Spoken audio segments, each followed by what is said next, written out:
If you're thinking about buying a home this year, January is actually one of the most important months, and most people, they just waste it. So, in today's video, I'm going to be breaking down 5 things that you should be doing right now, this January, if a goal this year is to buy a house here in New Hampshire.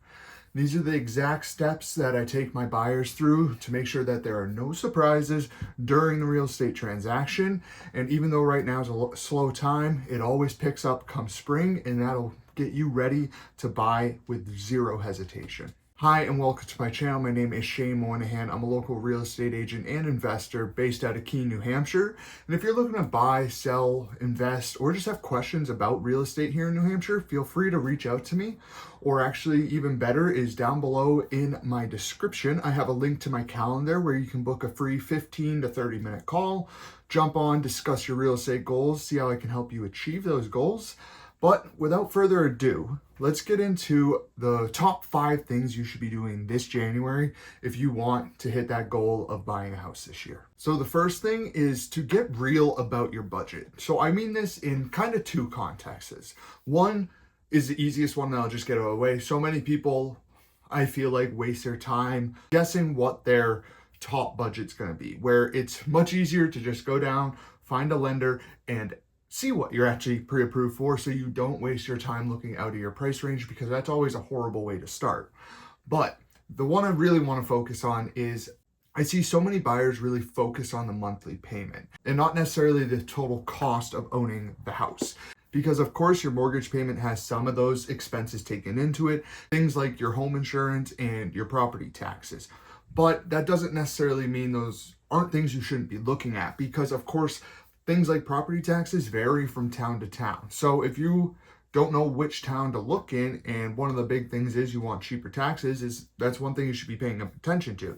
Because just an example, there's a town close to here called Stoddard that has a super low tax rate, but if you come to Keene, it is almost like 2 times more expensive. So you want to know that, because, well, guess what? Just because the house is the same price, you might not be able to afford the one with the higher taxes if that puts you out of that monthly budget. Another thing that doesn't get included in this would be things like heating costs. And I'll give it to my buyers. They ask some good questions and be like, hey, is it normal for sellers to give out the cost of heating over the years? And I'm like, not really. I mean, some sellers that have their stuff together, they do provide that, which is nice. But then it's also like, it could just be misleading information, because you don't know what temperature they keep their house. You don't know how long of showers they take or how hot of showers they take. I know that sounds weird, but it could be a way different variance than what other people use. Like me, I'm someone that uses little electricity and I take short showers. So if my hot water is on electric, my bill's pretty cheap. Where someone else, they might be horrible at shutting off lights and take 30-minute showers every time they turn on the shower. So of course the bill's going to be different. Then another thing is, of course, cost of the actual maintenance of the home. So that's one thing in New Hampshire. Of course, there's a lot of older homes. So just be aware of how much maintenance that might have coming up, which is something that you can usually find out in a home inspection if you do get one of those. So January, again, is just a really good time for reviewing things and figuring out, hey, what would be a good monthly payment for me? Don't just solely focus on that. You should also see what purchase price you can afford. But understand, hey, this would probably be comfortable. We can still save a little bit. This is borderline, let's not do it, because then we're house poor. So just figuring this stuff out ahead of time puts you ahead of the competition. And when you're actually ready to make the purchase, you're a lot calmer.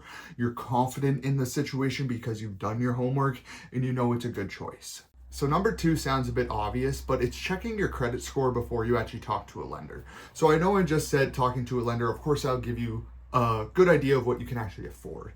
But this is always a good step to take to make sure, hey, is it worth applying? Because there are going to be credit score minimums that you will have to hit. And the more you improve it, of course, when your time comes to actually get that loan, well, the better your score, the better the rate you're going to get. And small improvements on these rates can change a ton on how much interest you actually pay over that loan. Most people are used to like a car loan where 72 months, 7 years is a really long car loan. This is a 30-year note most of the time. So those little bits of interest really add up over 30 years. So improving this can really help set you up for success. Number 3 is understanding the real cost of buying here in New Hampshire. So of course, each state does real estate transactions a little bit differently, and New Hampshire has some things that can catch you off guard if you are not prepared. So the biggest one I want to cover is one that a lot of people don't even know about until they're getting their final numbers or at the closing table. And that's the New Hampshire tax stamp fee.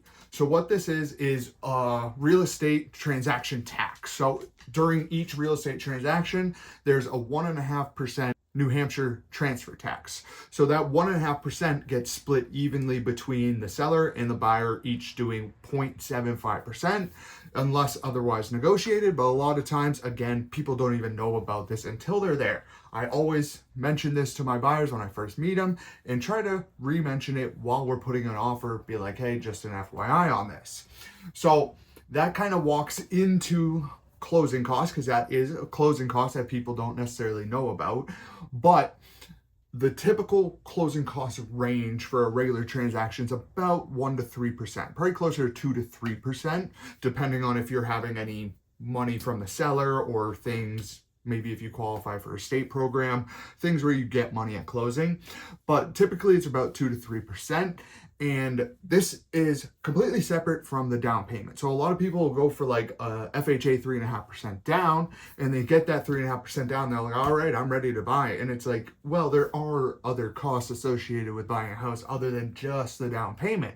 So then they might have to put their search on delay a little bit.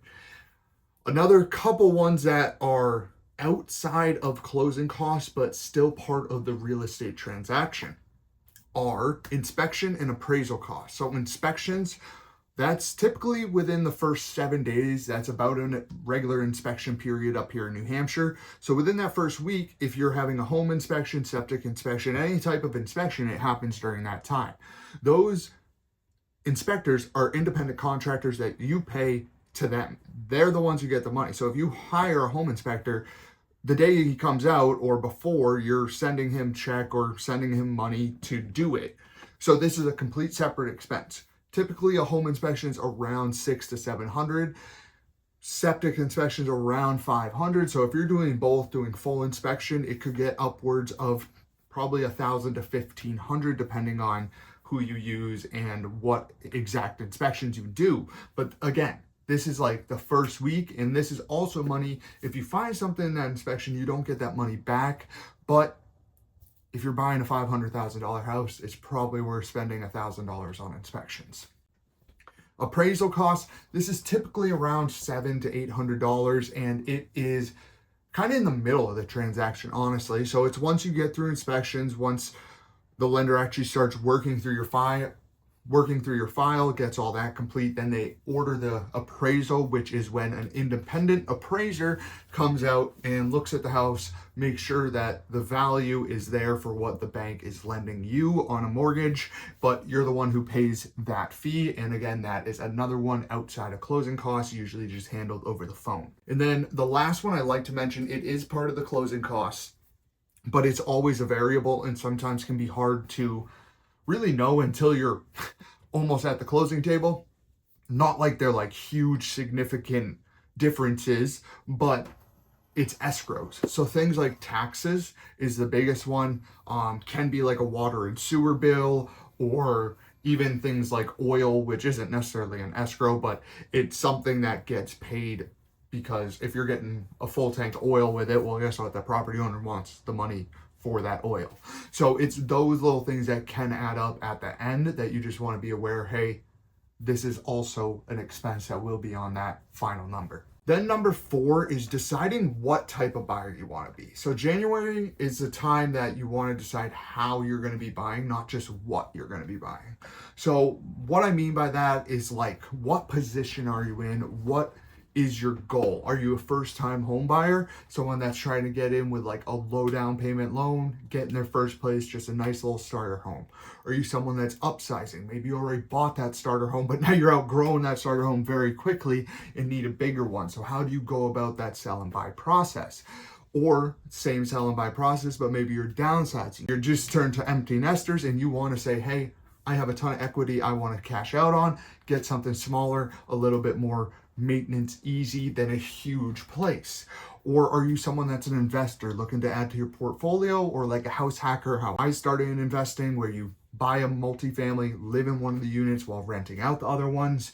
So figuring out where you are on that spectrum, and then also just things that you want to be prepared for when the time comes that you're looking at houses. Hey, if we see two houses we really like, but they're different, would we rather have one with the better location where you're closer to things, or would you rather the one with the better property with a newer house and more yard? Which one matters more in that? Being prepared for these things, knowing, hey, what monthly costs am I going to be at? If I go higher, I want it move-in ready. If I say to the lower end, maybe I can add some long-term value, do some repair. One thing I always try to get across to people is, if you're trying to cheaply buy a house, like, housing market is sometimes hard to get into. And if you're doing it, trying to do it as cheap as possible, where you're thinking you're coming up with the best idea ever, where you can buy like a $200,000 house, you'll live in as is at least, and just do repairs as it goes, making it really worth it and getting all this equity in the process.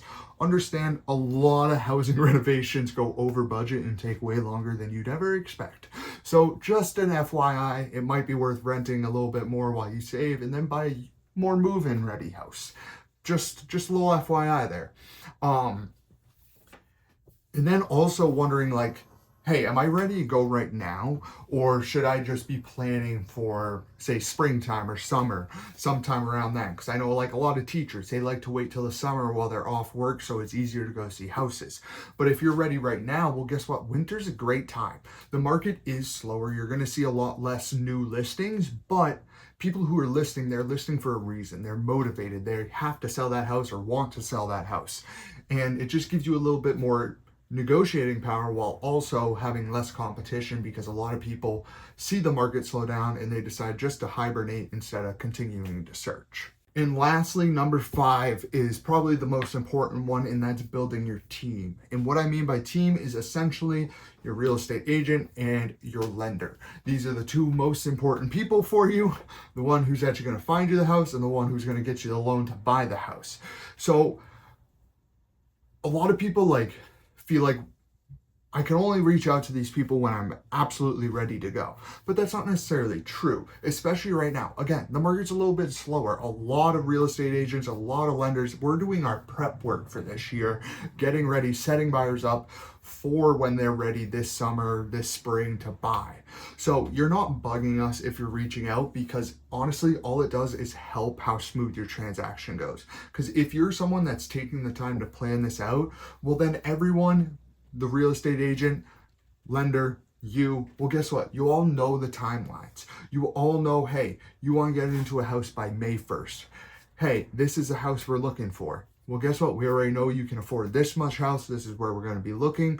So you really are just way more prepared. You know what to expect, and that puts you ahead of other buyers that are waiting to springtime to go speak to their lender and speak to their real estate agent, because you already spoke with them. You already have a plan. They're already working in your corner, searching the whole real estate market for you. So it's just saying, hey, you don't have to be ready by tomorrow to reach out to a real estate agent like me or a lender. You can simply call, ask questions, say, I'm looking in the future. I would love to start the process so I know what I'm doing, know I'm prepared, and it will pay off in the long run, because you will have a very smooth transaction. So if buying a home is a goal for you this year, January is when successful buyers separate themselves from everyone else, because again, even if it's not necessarily buying in January, getting ready to buy is one of the biggest things you can do, because so many people skip it. So many people nowadays are on the instant gratification. Well, guess what? I thought 2 days ago I want to buy a house. Let's go buy a house.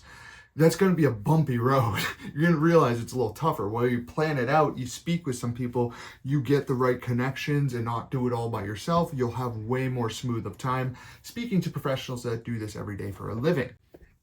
So a quick recap is, 1, being honest with your budget, knowing, hey, this is what I'm going to be comfortable with. Let's not get house poor. I still want to do stuff with my life. 2, checking your credit, seeing if you can make any small improvements that might help you over the life of a loan. 3 is understanding the costs to buy here in New Hampshire, little things that you might not know, like the tax stamp. Number 4, deciding your strategy, how you're going to buy, and what matters most to you. And number 5 is building your team. If you want me to be on your team, feel free to reach out to me. I would be happy to help. Like I said in the beginning of the video, I service the Keene, Cheshire area, Monadnock region. And if you're thinking about buying this year here in New Hampshire, even if it's not necessarily in my location, I can always talk with you, see what your goals are. And if I can't help show you the houses, I can at least set you up with a great agent. I know them all over the state. And if this video helped, I would love it if you hit that like and subscribe button. And if you want to talk to me further about a search, setting one up for you, talking about selling or buying or investing, feel free to go down below in the description. I have a link to my calendar. Just book a free 15-30-minute call. We'll discuss your goals, see how I can help you achieve those. But without further ado, I hope you enjoyed this, and I'll catch you guys next week.